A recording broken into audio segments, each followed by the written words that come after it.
Hello everyone, welcome to my channel civil service mania. मैं स्निग्धा। आज हमारी ये मिडिवल हिस्ट्री का लेक्चर नंबर 24 और कल्चरल डेवलपमेंट ऑफ इंडिया के पार्ट 5 और भक्ति मूवमेंट की पार्ट 3। ठीक है, भक्ति मूवमेंट हमने ऑलरेडी संत जो होते हैं, भक्ति मूवमेंट क्या है, किस तरह से इसका इन्फ्लुएंस पड़ा, ये सब के बारे में, फीचर्स क्या था, ये सब के बारे में डिस्कशन कर चुके थे।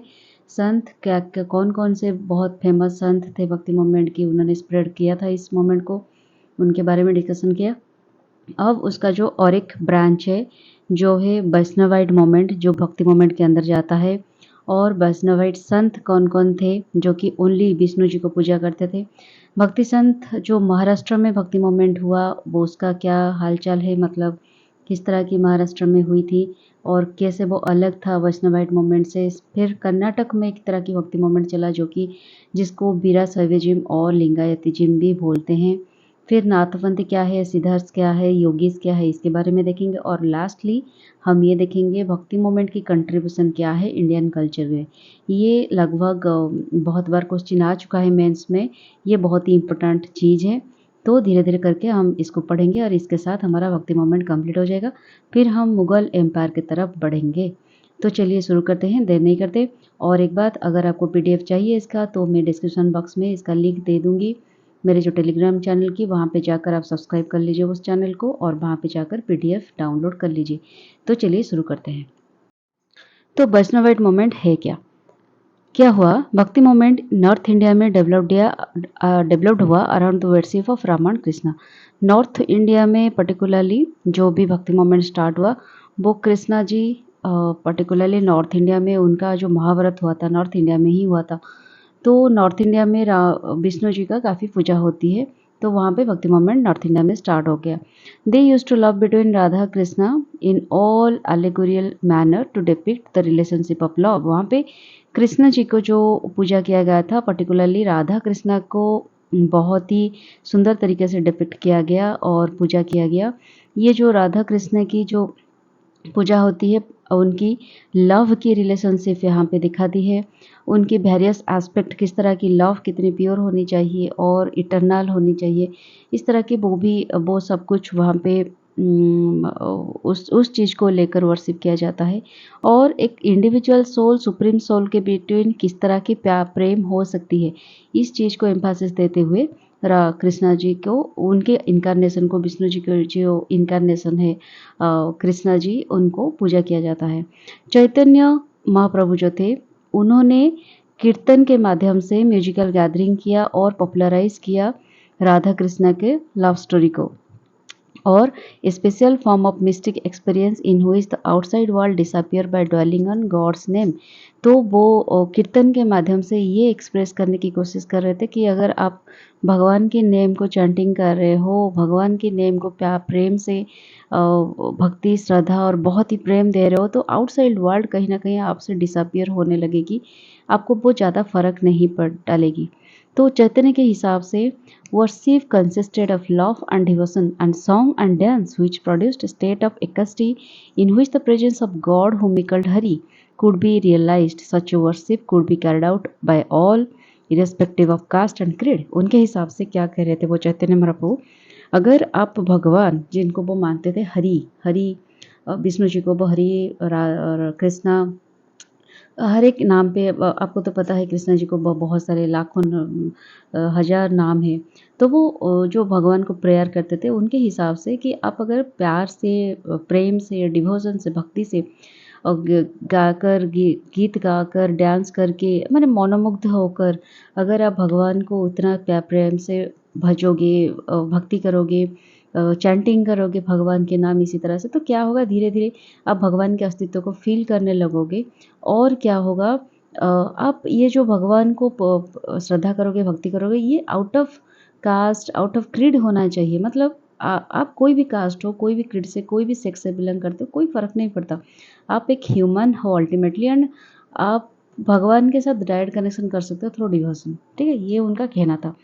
The writing of different saints at the time reached extraordinary height of lyrical fervor and of love which transcend all boundaries of caste and creed among them. जितने सारे जो संत थे उस टाइम पे वैष्णवाइट मूवमेंट पर्टिकुलरली विष्णु जी का बहुत भक्ति करते थे, उनमें सबसे फेमस थे नरसिंह मेहता जो कि गुजरात के थे, मीरा थी जो कि राजस्थान में, सूरदास उत्तर प्रदेश में और चैतन्य महाप्रभु जो बंगाल और उड़ीसा में फेमस हुए थे।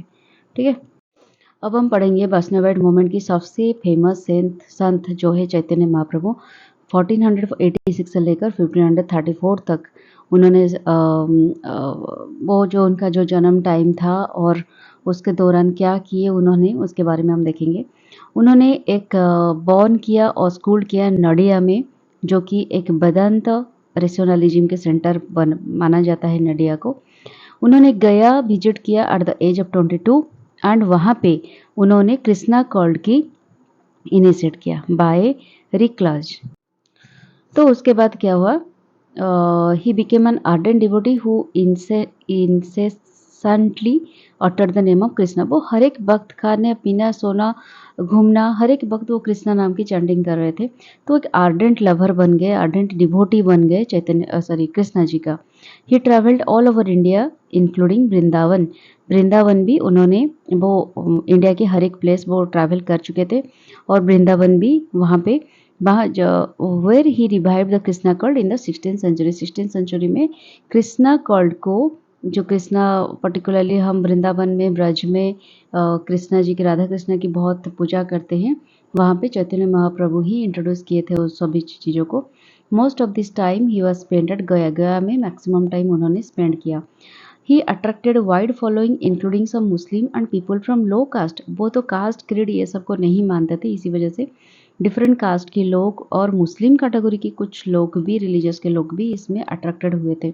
उन्होंने स्क्रिप्चर्स और आइडल वर्शिप को रिजेक्ट भी नहीं किया था। मतलब भगवान की मूर्ति को पूजा करना और स्क्रिप्चर को पूजा करने में उनका कुछ मतलब वो कभी मना नहीं किए इस चीज़ को। He proclaimed that universal brotherhood of man and condemned all distinction based on religion and caste and emphasized love and peace, believed that through love and devotion, song and dance, a devotee can feel the presence of God। वही बात जो मैं पिछले slide में बोल रही थी, उनके हिसाब से आप कोई भी कास्ट से हो, कोई भी क्रीड से हो, कोई मतलब नहीं रहता। अगर आप उतना भक्ति और प्रेम से भगवान की प्रार्थना करोगे, प्रेयर करोगे, तो डेफिनेटली भगवान कहीं ना कहीं आपके पास फील होगे, आप उनके प्रेजेंस को फील कर पाओगे। उनके जो बायोग्राफी है उसको रिटन किया गया है, रिटन बाय कृष्णदास कबीराज के द्वारा उनकी बायोग्राफी रिटन किया गया है। वो जो चैंटिंग है हरे कृष्णा हरे राम, पर्टिकुलरली इस्कॉन में चैंटिंग किया जाता है, उसको उन्होंने पॉपुलराइज किया था। उन्होंने चैतन्य वेद अवेदा फिलोसफी भी, अचिंत्य वेद अवेद्य फिलोसफी भी दिया था। और वो एक सगुण स्कूल से बिलोंग करते थे। हमने पढ़ा था ना पिछले वीडियो में, सगुण एक होते हैं, निर्गुण। सगुण जो भगवान के एग्जिस्टेंस को बिलीव करते हैं और निर्गुण जो होते हैं उनकी एग्जिस्टेंस को बिलीव नहीं करते। और उन्होंने सगुण स्कूल से बिलोंग करते हैं और कीर्तन को उन्होंने पॉपुलराइज किया था।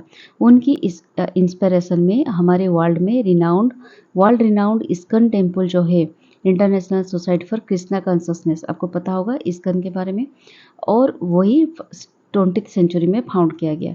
ठीक है, उन्होंने लिखा था सिकाष्टकम संस्कृत में, वेरी एलेबोरेट हिज फिलोसफी। यहाँ पे उनकी फिलोसफी की एलेबोरेशन यहाँ पे किया गया है। ठीक है, तो उसके बाद आए नरसिंह मेहता जो कि गुजरात से बिलोंग करते हैं। उन्होंने बहुत सारे सॉन्ग्स लिखे थे गुजराती भाषा में जो राधा कृष्ण की लव स्टोरी को भी डिपिक्ट करता है। और महात्मा गांधी जी का जो फेवरेट भजन था वैष्णव जन तो, ठीक है, वो चांट करते रहते थे, इसको गाते रहते थे।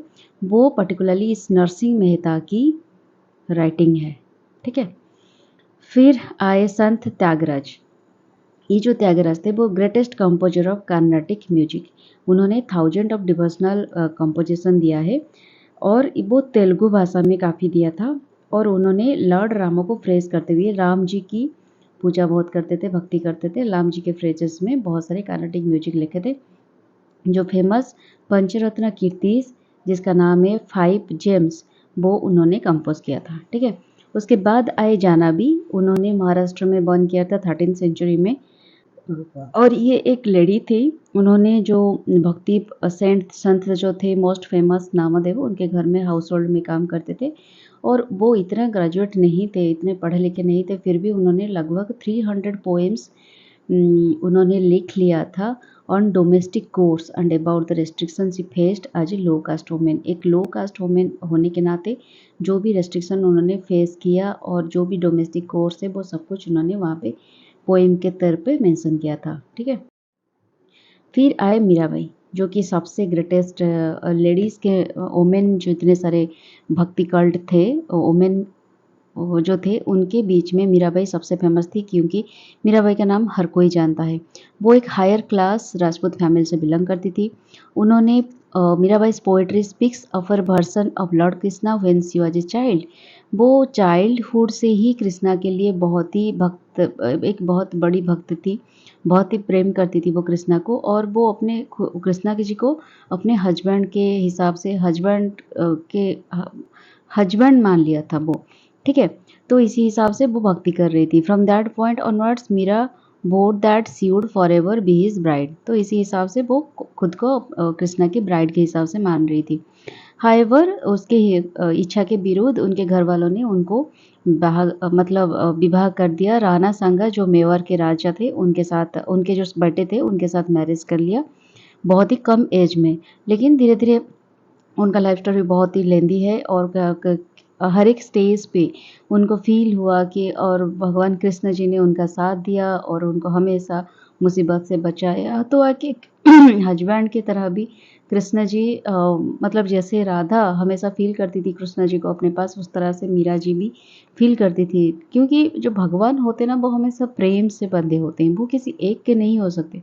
उनको जो भी प्रेम करता है ना उसी प्रेम से वो बंध जाते हैं। वही प्रॉब्लम, वही सबसे उनकी वीकनेस है भगवान की। वो अगर प्रेम करोगे ना वो सब कुछ दे देते हैं।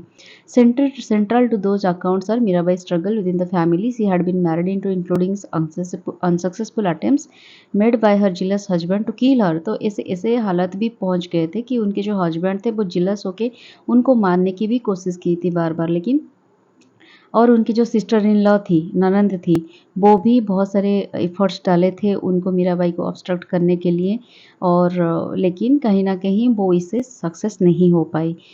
इवेंचुअली मीराबाई ने अपने हस्बैंड को छोड़ दिया और अपनी फैमिली छोड़ दिया और एक पिलग्रिमेज में चले गए वेरियस प्लेसेस, जहाँ पे उनकी कृष्णा के साथ कृष्णा के वो भजन कीर्तन कर पाए, कृष्णा के साथ टाइम स्पेंड कर पाए, डिवाइन कनेक्शन एक फील कर पाए। तो वो छोड़ दिया वो सब। Her too she was rejected initially. तो धीरे धीरे इतना उस जमाने पे इतना तो वोमेन को इतना क्या फ्रीडम नहीं मिलता होगा, लेकिन क्या होता था वो एक रानी भी थी कहीं न कहीं, तो इसी वजह से पहले तो रिजेक्शन मिल रही थी हर एक जगह पे, लेकिन धीरे धीरे सब ने अडॉप्ट कर लिया इस चीज़ को। उनकी जो रेपुटेशन है डिवोटिज्म में वो धीरे धीरे बढ़ने लगी and intellectual assistance eventually led to her inclusion within the community of the state of Vrindavan. ठीक है, तो धीरे धीरे वृंदावन में भी उनकी एंट्री मिल गई और वहाँ पे वो अपने डिवोशनल जर्नी स्टार्ट किया। मीराबाई's poetry portrays a unique relationship with Krishna as she is not only being portrayed as the devoted bride of Krishna but Krishna is also portrayed as in pursuit of Meera। तो ऐसा नहीं कि सिर्फ ऐसा माना जाता है जो मीरा जी इतना भक्ति करती थी कृष्णा को, कृष्णा जी भी कहीं ना कहीं उनकी रेस्पॉन्स करते थे बहुत अच्छी तरीके से मीरा जी को। इसी वजह से उनका जो प्रेम कहानी होता है, राधा की भी जितना प्रेम कहानी को पूजा किया जाता है मीरा जी को भी उतना अहमियत दिया जाता है। ठीक है, all the saint poets remained within the broad framework of Hinduism. Their philosophic beliefs were a brand of Vedic monoism which emphasized the fundamental unity of God and the created world। तो जितने सारे philosophic beliefs थे भक्ति movement की, अब वो सब कहीं ना कहीं एक वेदांत मनोइज्म की ब्रांड है, मतलब एक ब्रांच आप कह सकते हो। वेदांत में भी कहीं ना कहीं इसी चीज़ का मेंशन किया गया है, भक्ति की एम्फासाइज किया गया है, तो एक उसका ब्रांच के हिसाब से, ब्रांड के हिसाब से माना जाता है, जो कि फंडामेंटल यूनिटी ऑफ गॉड एक है, और जो कि और दुनिया को क्रिएट किए हैं, हम सबको क्रिएट किए हैं, ये सब के बारे में भी बताते हैं। Vedic philosophy had been propounded by number of thinkers. Vedantic philosophy को बहुत सारे थिंकर्स ने प्रोपाउंड किया था। उनके बीच वल्लभ जो थे वो एक तैलांग ब्राह्मण थे जो कि 15th-16th सेंचुरी में वो भी उसके अंदर थे। They emphasize the broadest human sentiments and the sentiments of love and duty in their forms. मतलब ह्यूमैनिटी होना एक बड़ी बात नहीं है, ह्यूमैनिटी के अंदर लव, काइंडनेस, ब्यूटी, ये सब रहना बहुत ज़रूरी है, क्योंकि यही हमें कहीं न कहीं अलग जो स्पेसिस होते हैं उनसे अलग करता है। ठीक है, यही बात को उन्होंने एम्फसाइज़ देने की कोशिश की है बार-बार। उसके बाद जो संत थे उनके नाम थे शंकर देव। वो 1449 से लेकर 1568 तक उनका चला। उन्होंने आसाम पे जन्म लिया था और ये एक्सेप्शन इसलिए है कि आसाम में नॉर्थ ईस्टर्न इंडिया में भक्ति कल्ट की शुरुआत उन्होंने किया था। ये एक फेमस प्लेराइट है और पोएट है, संत है, स्कॉलर भी है। ये famous introducing and reforming various cultural art forms like उन्होंने अंकिया नाथ, बाहोना, बोरगीत, सत्रिया डांस, ये सब असम के फेमस कल्चरल डांस है, कल्चरल प्रोग्राम है। ये सब उन्होंने इंट्रोड्यूस किया था। ये भक्ति के कुछ रिफॉर्मिंग वर्जन्स है और उन्होंने पॉपुलराइज्ड किया था वैष्णविज्म को आसाम में। ठीक है, उन्होंने स्टार्टेड किया था एक्सराना मूवमेंट। एक्सराना मूवमेंट मतलब नियो वैष्णवाइट मूवमेंट, जो कि बिलीव करते हैं वन गॉड में, जो कि कृष्णा जी को मानते हैं। ये वैष्णवाइट मूवमेंट इसी वजह से है क्योंकि कृष्णा जी को वो अल्टीमेट गॉड के हिसाब से मानते हैं। इसको न्यू वैष्णवाइट मूवमेंट बोलते हैं। हिज मोस्ट फेमस वर्क क्या क्या है? कीर्तन घोषो, जो कि रिटन किया गया था असमीज लैंग्वेज में, एंड बज्रवली। बज्रवली एक लैंग्वेज है जो कि mixture of Maithili and Assamese है। ठीक है, इनका नाम आप याद रख सकते हैं। तो दोस्तों ये अभी अब तक था हमारा वैष्णवाइट मूवमेंट, अब खत्म हो गया। अब हम देखेंगे महाराष्ट्र में किस तरह की भक्ति कल्ट चला, किस किस तरह की पूजा हो रही थी, वर्शिप हो रही थी, कैसे स्प्रेड हो रही थी। Bhakti form of worship in Maharashtra and Karnataka amidst earlier than North and Eastern India. मतलब यहाँ पे जो महाराष्ट्र पे, कर्नाटक पे जो भी भक्ति कल्ट चल रहा था वो north India and Eastern India से पहले ही चल रहा था। नॉर्थ इंडिया में जब स्प्रेड हुआ, हमने तो पहले ही पढ़ा था कि साउथ इंडिया में पर्टिकुलरली पहले साउथ इंडिया में पहले हमारा भक्ति मूवमेंट चला और नॉर्थ इंडिया में सूफी मूवमेंट चला। नॉर्थ इंडिया में काफ़ी लेट में पहुंचा भक्ति मूवमेंट का, कुछ संत के वजह से।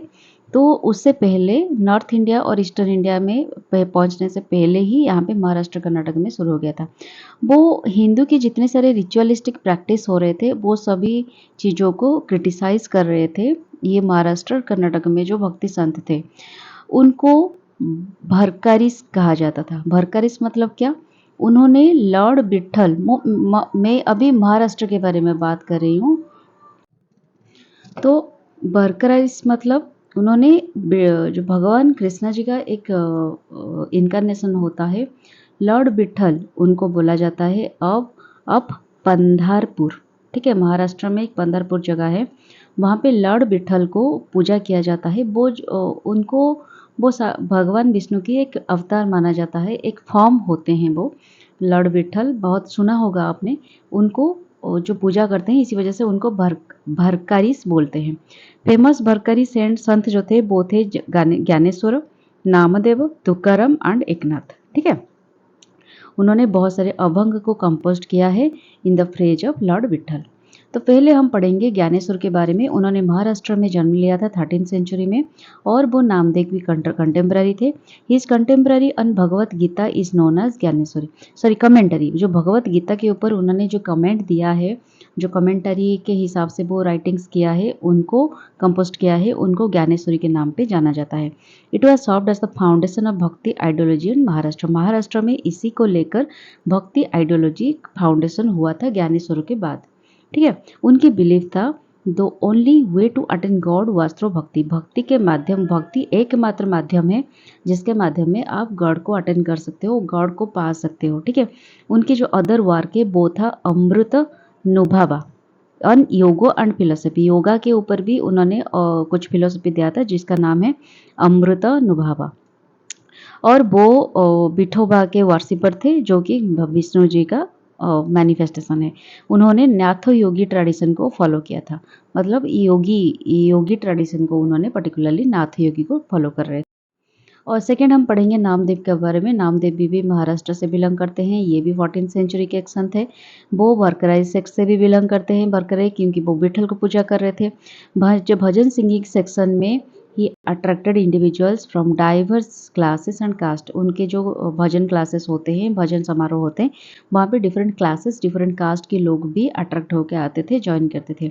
वो 5 रेवर्ड गुरुज के बारे में उन्होंने बताया था इन द द्रौपद Nath tradition within Hinduism. Hinduism के अंदर एक दादूपंथ ट्रेडिशन है, दादूपंथ ट्रेडिशन में 5 रेवर्ड गुरु के बारे में उन्होंने बताया था। अदर 4 बीइंग, और जो 4 गुरु थे वो थे दादू, कबीर, रविदास, हरदास। ये सब के बारे में, ये सब भी थे, लेकिन वो 5 गुरु के बारे में बताया था। His companions during the worship section include, उनके जो कंपेनियन थे, मतलब जो वो पूजा कर रहे थे और उनके टाइम पीरियड में उनके साथ जो रहते थे, वो थे एक कान्होपत्र, एक डांसिंग गर्ल वो थी, फिर सेना, वो भी एक बार्बर थी, क्योंकि डिफरेंट क्लास एंड क्रेड के लोग भी उनके साथ शामिल होते थे, क्योंकि कोई भी वो डिस्क्रिमिनेशन नहीं करते थे। फिर सावता, ये एक गार्डनर थी। चोखा मेला, ये एक अनटचेबल थी। जानबी एक मेड थी, जानबी के बारे में हमने पढ़ा पिछले स्लाइड में। गोरा एक पोटर थी। नरहरि एक गोल्डस्मिथ थी। एंड ज्ञानेश्वर जो कि एक ब्राह्मण थी। उनके जो अभंगस थे ये इंक्लूडेड थे गुरु ग्रंथ साहिब में, अभी भी मेंशन है। ठीक है।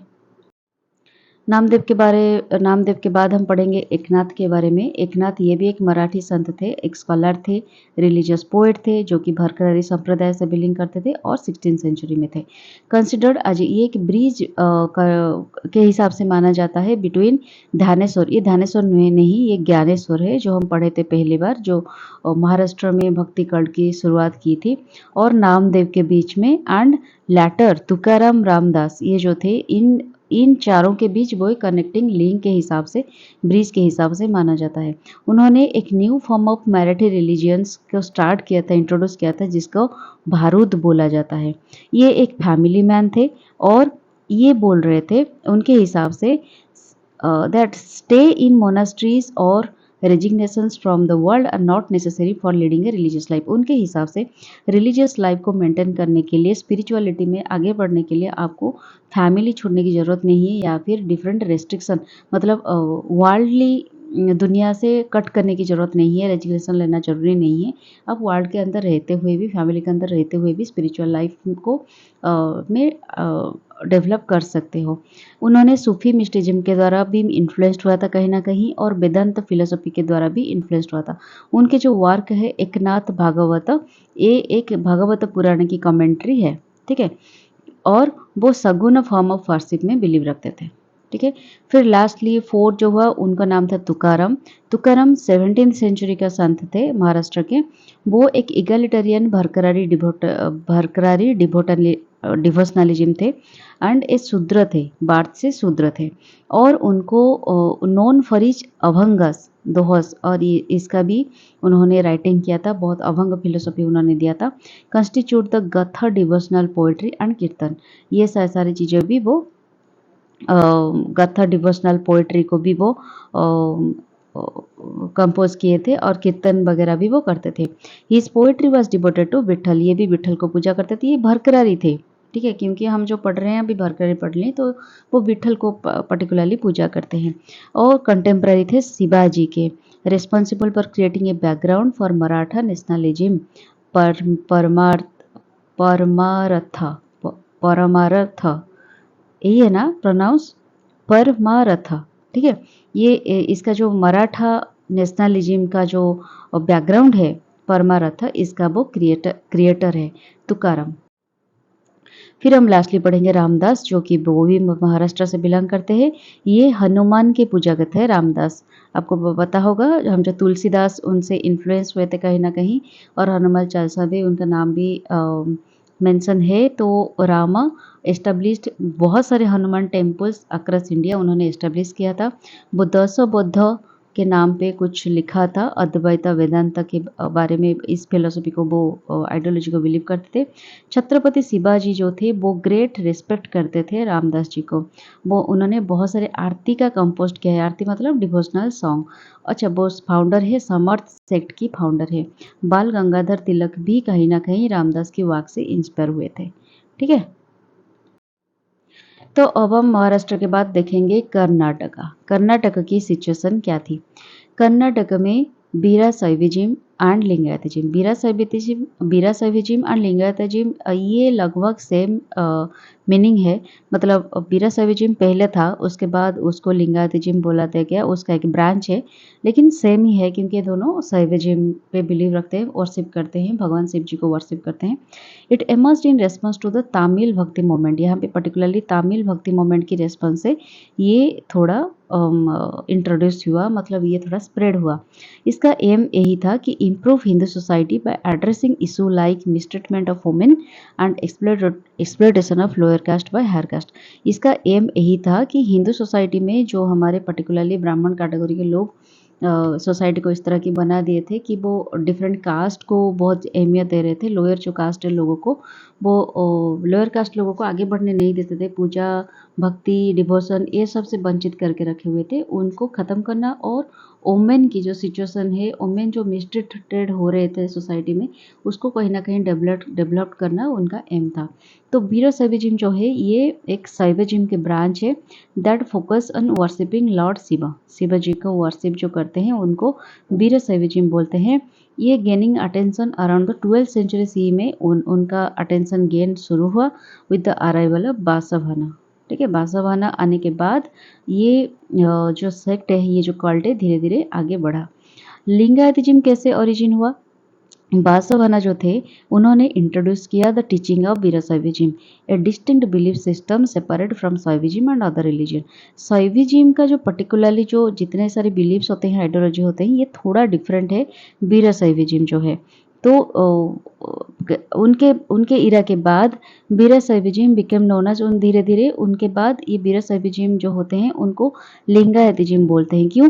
क्योंकि ये जो इष्टलिंग और लिंग होती है, शिव जी हम जो पूजा करते हैं क्या लिंग को पूजा करते हैं, तो इसी वजह से लिंग को बोला अष्टलिंग, या फिर लिंग जो पूजा करते हैं उनको बोला गया लिंगायतिज्म। ठीक है, जो वीरशैविज्म वो शायद शिव जी को पूजा करते हैं और लिंगायतिज्म लिंग को पर्टिकुलरली मानते हैं। Since the 12th century followers of Veerashaivism have been called Lingayat due to their tradition of wearing a linga. तो धीरे धीरे वो उन्होंने लिंग को पहनना शुरू कर दिया, मतलब लकेट फॉर्म में हो गया या फिर किसी फॉर्म में अपने बॉडी में पहनने शुरू कर दिया।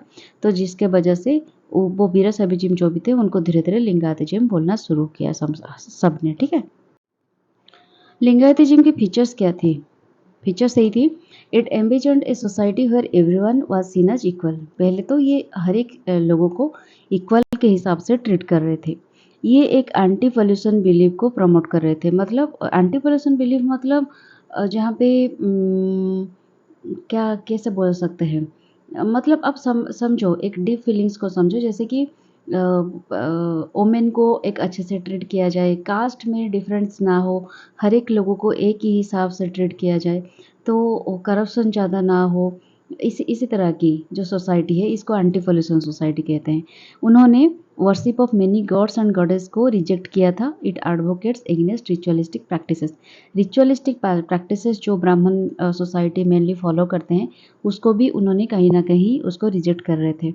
सस्थल अष्टवर्णस, जो 6 स्टेजेस लीडिंग टू एनलाइटमेंट पाने की जो 6 स्टेजेस है, मोक्ष पाने के लिए जो 6 स्टेजेस है, और पंचचारस जो 5 कंडक्ट कोर्स फॉर डिवोटी। एक अगर आप किसी को भक्ति करते हो, श्रद्धा करते हो और उस रास्ते पे जाना चाहते हो तो आपके 5 कंडक्ट आपको फॉलो करने पड़ेगा। ये सब सारी चीज़ों को वो बिलीव रखते थे। द कोर ट्रायो ऑफ लिंगायतिज्म, और लिंगायतिज्म के जो कोर ट्रायो होते हैं उनमें इंक्लूड होते हैं बासाभाना जिन्होंने फाउंडर किया था इस सेक्ट को। आका महादेवी वो एक लीडिंग फीमेल पोएट है, उनके बारे में भी हमने पढ़ा था पहले से। अल्मा प्रभु, वो एक 12th सेंचुरी के मिस्टिक संत थे एंड पोएट थे। ये तीनों को कोर ट्रायो ऑफ लिंगायतिज्म बोलते हैं, ठीक है। वचन साहित्य फॉर्म एक लिटरेचर फॉर्म है लिंगायतिज्म की। ये कंप्राइज करती है रिदमिक कन्नड़ा राइटिंग में, और जो कि 11th-12th सेंचुरी में डेवलप हुआ था as a part of Sharana movement. Sharana movement start हुआ था 11th-12th सेंचुरी में। वो उस मोमेंट की जो भी चीज़ें हुआ था वो कन्नड़ा भाषा में कंप्राइज किया गया था लिरिक्स फॉर्म में। Vachanas are simple verses compositions aimed at easy memorization. Writers of vachanas are refer to as vachanakar. जो भी वचन लिखते थे उनको बोला जाता था वचनकर, और ये लिखा जाता था ताकि उसको उस कंपोजिशन को इजीली आप मेमोराइज कर सको, ठीक है। शरण मोमेंट एक होता था जो एम्फासाइज करता था गॉड को रियलाइजेशन को अटेंड करना, मतलब गॉड की फीलिंग्स को गॉड की एग्जिस्टेंस को फील करना, और ये सारी चीज़ों को अटेंड करने को वो एम्फासाइज करते थे। While addressing societal challenge, society में जितने सारे चैलेंजेस है, जितने सारे सुख दुख, जो भी रोग व्याधि जो भी हम फील कर रहे हैं, जितना ऑब्स्ट्रक्शन फील कर रहे हैं, वो सबके चलते अगर हम गॉड की एग्जिस्टेंस को फील कर पा रहे हैं, गॉड को भक्ति कर पा रहे हैं, प्रेम कर पा रहे हैं, उनके लिए टाइम निकाल के हम साधना कर पा रहे हैं, तो आपको गॉड की रियलाइजेशन होती है। तो इसको वो एम्फासाइज कर रहे थे इस मोमेंट के द्वारा। Over 200 individuals with in the moment compost बचना, मतलब देखिए ये जो बचना है इसको कंपोस्ट करने के लिए 200 इंडिविजुअल्स ने मिलके उसको कंपोज किया था। Bachchan poets held from various backgrounds, ये जो पोएट होता था ये हर एक बैकग्राउंड के लोग इसमें कंट्रीब्यूट करते थे, जैसे कि boatman, barber, tailor, fisherman, woodcutter, hunter, कोई भी अगर भक्ति कल्ट में आ जाता है, भक्ति करता है भगवान को, साधना करता है और सोसाइटी की ऑब्स्ट्रक्शन को झेल के एनलाइटमेंट की तरफ बढ़ती है, वो हर एक लोग इसमें कंट्रीब्यूट कर सकते हैं अपने वचन लिखने में। यही सारी चीज़ होती थी उनको, इसी वजह से वो हर एक सेक्स कास्ट के लोग इसमें इंक्लूड होते थे। मादारा चेन्नैया 11th सेंचुरी में एक कबलर संत थे जो कि वेस्टर्न चालुक्य इरा से बिलोंग करते थे। Is honoured as the father of Vachana poetry, उनको फादर ऑफ बच्चन पोएट्री बोला जाता है, मादारा चेन्नैया, ठीक है, इसको आप याद रख सकते हैं। फिर हम पढ़ेंगे लिंगायत और शैवस के बीच का डिफरेंस क्या है। वीरशैवस ओरिजिन हुआ था particularly Lingayat 12th century social reformer Basavanna सेठ के द्वारा लिंगायतिज्म का फाउंडिंग हुआ था। ये शिवस जो लिंगम होते हैं फॉलोअर्स ऑफ द पंचपीठ, ये पंचपीठों को फॉलो करते हैं। जो शिवस लिंगम होते हैं उससे वीरशैवस ये एक जो पूजा करते थे नॉर्मली शिव जी को, में भी हो सकता है उनके आइडल फॉर्म को या फिर लिंग फॉर्म को, उनको पहले से ही वीरशैव बोला जाता था, उसके धीरे धीरे बाद लिंगायत बोला गया, ठीक है। ये शिव जी को एक फॉर्मलेस एंटिटी बताते हैं कि शिव जी का कोई पर्टिकुलरली फॉर्म नहीं है, लेकिन वीरशैव जो होते हैं वो शिव जी का एक ह्यूमन फॉर्म बताते हैं कि भगवान की इस तरह की, जैसे हम देखते हैं उनके जटा होते हैं, उनके जटा पे चांद होते हैं, फिर गंगा जी निकलती है, फिर उनके नेक के चारों तरफ एक सर्प होते हैं, इस तरह की जो ह्यूमन फॉर्म है वो जो टाइगर की छाल पहनते हैं, इस तरह की उनकी बॉडी होती है, एकदम नीली कलर की होती है, बहुत सारे रुद्राक्ष माला डाले होते हैं। इस तरह के जो हम फॉर्म बनाते हैं भगवान शिव जी का, वो वीरशैव कहीं ना कहीं उनको फॉलो करते हैं। लेकिन जो हम लिंग पूजा करते हैं, लिंग की तो कोई फॉर्म नहीं होता, तो इसको लिंगायत बिलीव करते हैं। Basava vachanas does not don't believe in the caste system, ये कास्ट सिस्टम को बिलीव नहीं करते थे, इसी वजह से उनका जो वचन पोएट सब कंपोज करते थे डिफरेंट कास्ट क्रीड से बिलोंग करते थे। लेकिन जो वीरशैव होते थे वो कहीं ना कहीं कास्ट सिस्टम को अपोज तो नहीं करते थे, लेकिन कहीं ना कहीं उसको मतलब एक्सेप्ट तो नहीं करते थे, लेकिन कहीं वो रिजेक्ट भी नहीं करते थे, ठीक है। Religious institution Burns temples and icon worship, ठीक है, सॉरी ये टेम्पल एंड आइकन वर्शिप को बैन करते थे। लेकिन ये टेम्पल उनके टेम्पल होते थे और ब्राह्मण भी होते थे, प्राइस्ट भी होते थे, ठीक है। अब हम जो थ्री ट्रायो लिंगायतिज्म है उनके बारे में पढ़ेंगे। तो पहले आते हैं बासवाना, जो कि उन्होंने फाउंड किया था लिंगायतिज्म की। उन्होंने सोशल अवेयरनेस थ्रू हिज वचन स्प्रेड किया था। उन्होंने इंट्रोड्यूस किया था एक नई इंस्टीट्यूशन जिसको बोलते हैं अनुभव मंतप और the hall of spiritual experience, ठीक है, इसको बोला जाता है।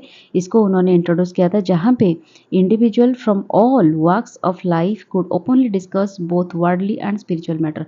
मतलब कहीं पे भी कोई भी कास्ट से, कोई भी क्रेड से, कोई भी आके इस जगह पे एक हॉल की तरह होता है, आपके बैठ के अपने स्पिरिचुअली जर्नी के बारे में डिस्कस कर सकता है। कोई क्या कंस्टेंट फील कर रहा है उसके बारे में डिस्कस कर सकता है। स्पिरिचुअल मैटर के बारे में यहाँ पे पर्टिकुलरली डिस्कशन होती है।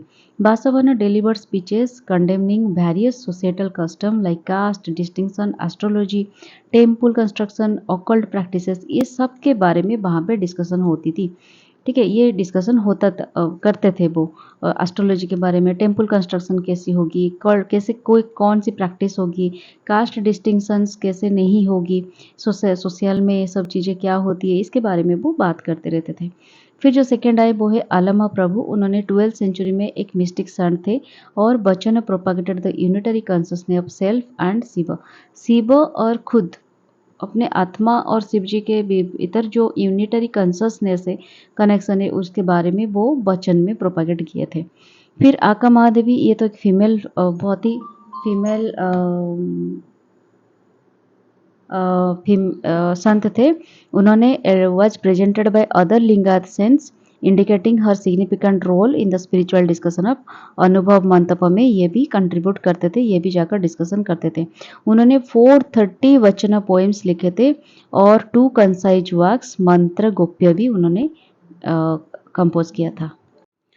तो ये था हमारा कर्नाटक में जो भी भक्ति मूवमेंट चला। अभी हम देखेंगे थोड़ा नाथापंथीज के बारे में, सिद्धार्थ के बारे में, योगीज के बारे में।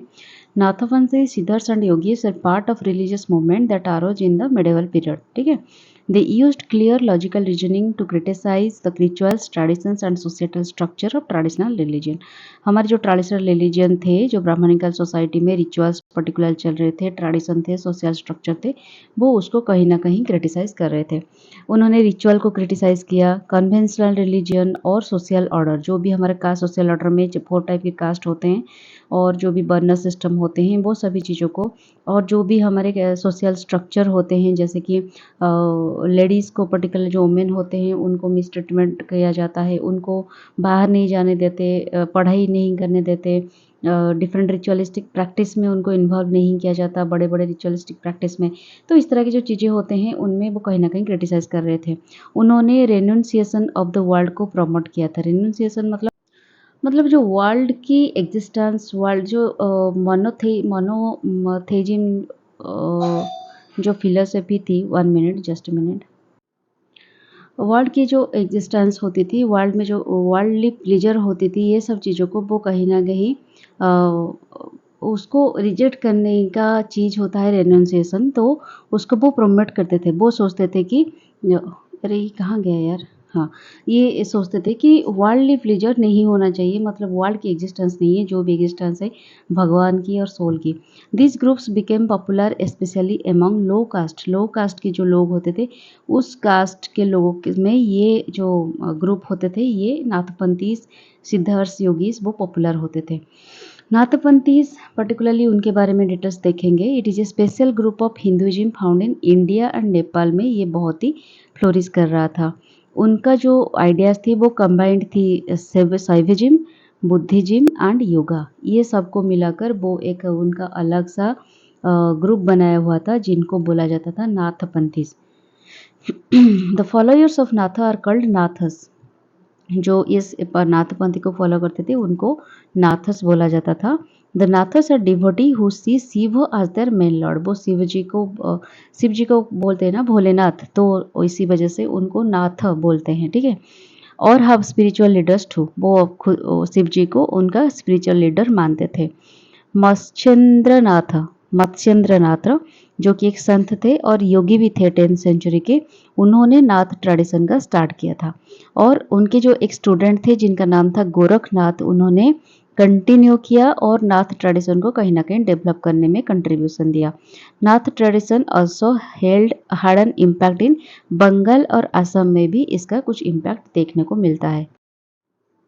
फिर जो योगीस क्या होते हैं, योगीस आपको तो पता है, योगी जो जाकर साधना करते हैं बहुत हिमालय में, बहुत सारे गुम्फा में, तो केव्स बड़े बड़े होते हैं, पहाड़ में जाकर इस तरह की जगह पे जो वो होते हैं साधना करते हैं उनको योगीस कहा जाता है, जो हमने पढ़ा था। ठीक है, they thought that focusing on the formless God and understanding unity with it leads to salvation. उनके हिसाब से गॉड की कुछ फॉर्म नहीं है। आपने देखा होगा जितने सारे योगीस होते हैं वो पर्टिकुलरली कोई टेम्पल में जाकर पूजा नहीं करते, कोई भगवान को पूजा नहीं करते, वो जाकर सिर्फ मेडिटेशन करते हैं, साधना करते हैं। इसका मतलब क्या है, वो मेडिटेशन के माध्यम से गॉड के साथ डायरेक्ट कनेक्शन करते हैं, इसलिए उनको लगता है गॉड फॉर्मलेस है, उनका कुछ फॉर्म नहीं है। आप मेडिटेशन के माध्यम से या साधना के माध्यम से उनको डायरेक्ट कंटेक्ट कर सकते हो। और भगवान की अंडरस्टैंडिंग यूनिटी, एकता, जो एक ही भगवान है, ये चीज़ अगर आप समझ लिए, फोकस किए इस चीज़ को, तो आप साल्वेशन तक पहुंच जाओगे।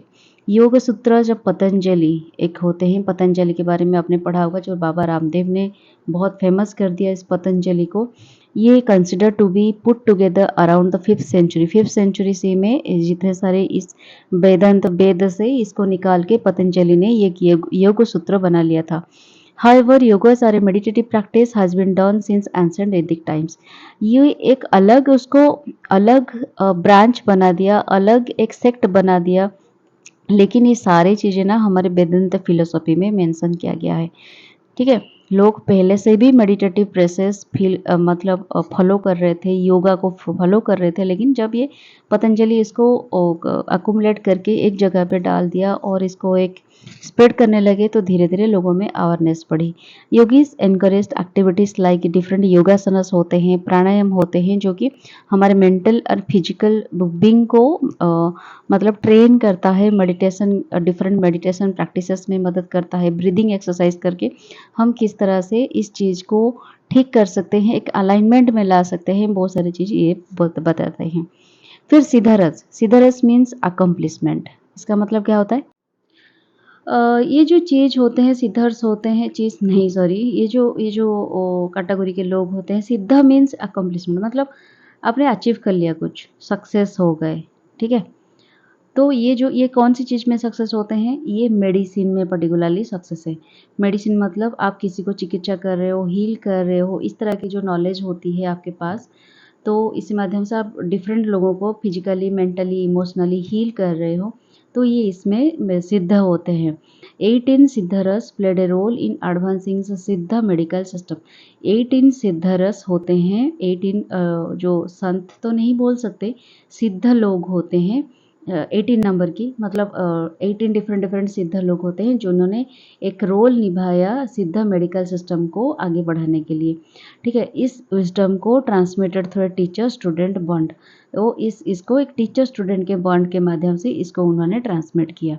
ठीक है, ये डिफरेंट तरह की एक बहुत ही इंटरेस्टिंग और डिफरेंट तरह की सेक्ट बोला गया धीरे धीरे। तो इसके साथ हमारा भक्ति कल्ट के डिफरेंट संत और डिफरेंट टाइप्स खत्म हुआ। अब हम पढ़ेंगे कंट्रीब्यूशन, बहुत ही इम्पोर्टेंट और बहुत ही फोकस वाला चीज़ है, इसको आप ध्यान से देखिएगा। भक्ति लिटरेचर का इंडियन कल्चर पे क्या क्या कंट्रीब्यूशन था, क्या क्या इफेक्ट पड़ा, इसके बारे में हम डिस्कशन करेंगे। Encouraged improved ethical values such as compassion, non violence, righteous living, ये सारी चीज़ों को भक्ति मूवमेंट ने एनकरेज किया। एथिकल वैल्यूज मतलब कंपैशन के साथ आप कैसे जियोगे, नॉन वायलेंस के साथ, ट्रूथफुलनेस होके, सबको लव करके, सबको ह्यूमैनिटी दिखा के, एक डिवोशन के साथ, और एक राइटियस लिविंग, क्या सही है क्या गलत है, बुद्धिज्म जैसे स्प्रेड करते थे। राइट जो भी करो राइट करो, जो भी सोचो राइट सोचो, तो उस तरह की जो थिंकिंग है उसमें जीना, ये इसको एनकरेज किया कहीं ना कहीं। Contributed to the preservation and development of local language को ये प्रिजर्व किया और डेवलप भी किया। एक लिंग्विस्टिक डाइवर्सिटी को ये मेंटेन किया, क्योंकि हमने देखा कि भक्ति मोमेंट में जो भी संत थे वो अपने अपने रिलीजन को, अपने अपने लैंग्वेज को डेवलप करने की कोशिश की। उस लैंग्वेज में ही वो संस्कृत ना लिख के अपने लोकल लैंग्वेज में पोएट्री हो गया, कंपोज लिरिक्स को कंपोज कर रहे थे। ठीक है। ये enriched culture by influencing arts like music को भी एनरिच किया बहुत सारे कीर्तन के माध्यम से, कव्वाली के माध्यम से, डांस के माध्यम से and painting with devotional theme, ये सब के माध्यम से उन्होंने आर्ट को भी कहीं ना कहीं एनरिच करने की कोशिश की। उन्होंने एक रोल निभाया breaking barriers of caste, creed, social status, unity को प्रमोट किया एंड इंक्लूसिविटी को उन्होंने प्रमोट किया कहीं ना कहीं। रिलीजियस हार्मोनी को एनकरेज करने की कोशिश की और यूनिवर्सल ब्रदरहुड, भाइत्ववाद, जो भाई तत्व को, ब्रदरहुड को उन्होंने प्रीच भी किया। Upliftment of women and lower strata, जो ओमेन की कैटेगरी थी उसको उनको मिस ट्रीटमेंट हो रही थी, उनके लिए बहुत सारे रेस्ट्रिक्शन थी, उनको अपलिफ्ट करने की उन्होंने कहीं ना कहीं कोशिश की। फिर लैंग्वेज डेवलपमेंट तो हुआ, जैसे कि बहुत सारे हिंदी, मराठी, बंगाली, कन्नड़ा, ये सब भाषा में डिफरेंट उन्होंने लिखा था अपने लोकल लैंग्वेजेस में, जितने सारे पोएम हो गया, कंपोज हो गया। Philosophy of charity and service, मतलब इस इनके माध्यम से human to service to human is service to God, ये जो नारा थी, ये जो उनकी फिलोसफी थी, ये कहीं ना कहीं स्प्रेड होने लगा। इसके माध्यम से लोग चैरिटी करना पसंद किए और लोग सर्विस देना पसंद किए कि लोगों के पास सर्विस पहुंचना चाहिए। अनटचेबल जो गरीब कैटेगरी के लोग होते हैं उनको सर्विस मिले, खाना मिले, उनको मदद मिले, बहुत सारी चीज़ों का कहीं ना कहीं स्प्रेड हुआ। और ये भक्तिजिम और भक्ति एंड सूफीजिम की सिंथेसिस हुआ, जैसे कि सिंथेसिस ऑफ भक्ति tradition and Sufi fostered unity में, मतलब इसके द्वारा हिंदू मुस्लिम कम्युनिटी के अंदर जो एक तिक्तता भाव रहता था वो कहीं ना कहीं धीरे धीरे गायब होने शुरू हुआ। तो thank you very much my dear friends, आप लोगों की मतलब ब्लेसिंग के वजह से हमारा ये टॉपिक फाइनली ख़त्म हो गया। अब हम पढ़ेंगे नॉर्थ इंडिया में जो मुग़ल एम्पायर की शुरुआत करेंगे हम। मुग़ल किस तरह की बाबर की एंट्री के साथ मुग़ल राज साम्राज्य शुरू हुआ उसके बारे में हम पढ़ेंगे। तो इसके साथ हमारा भक्ति मोमेंट यहाँ पे ख़त्म होता है। और कैसा लगा वीडियो मुझे ज़रूर बताइएगा। और एक बार बोल रही हूँ, बाकी सब जो इसका जो पिछला 4th पार्ट है उसका मैं लिंक डिस्क्रिप्शन में दे दूँगी, आप वहाँ पे जाकर देख लेना।